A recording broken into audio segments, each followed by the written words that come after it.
close, just the other day, I had the opportunity to participate in a community meeting with a few dozen residents of the Stony Hill Road neighborhood regarding a proposed 40B housing development project right along Route 20. And a big group of us stood out, bundled up in the cold, walking from one side of the site to the other.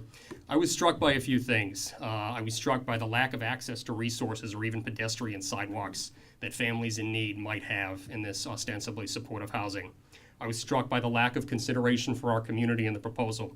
But what struck me most of all was the sense that I felt from the residents who participated that nobody was listening to them. I've been fortunate to have friends in that particular neighborhood my whole life, and I know them. I've been fortunate to represent them in Precinct 9 as a town meeting member. They care about our schools. That's often why they chose to live here. They have family who have been in town for years, and they care about real access to real affordable housing for families in need. They look at what's going on at the state level and they feel isolated from state government. They see a particular policy not working and in serious overhaul, and they feel their voices are falling on deaf ears. It's a sense I get also as I knock on doors across the district.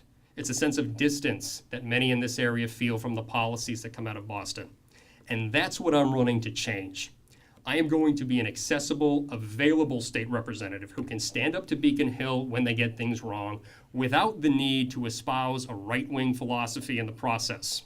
I'll be a legislator whose values reflect the people of this district from having grown up here and having my own values shaped here, who will stand up for what we believe in without regard to party and without regard to ideology. My commitment to knocking on doors and talking to voters one-on-one is much more than a campaign strategy. Connecting directly with residents to talk with them one-on-one about what's most important to them is also a governing philosophy for me. It's high time we had our voices heard in the House of Representatives here in Shrewsbury and Westboro. I have the right combination of experience to be the effective voice we need, and I'm going to be an accessible, available to each and every resident of this district so that you can be heard on Beacon Hill as well, and I hope you'll all help me do this. Thank you so much for coming out tonight.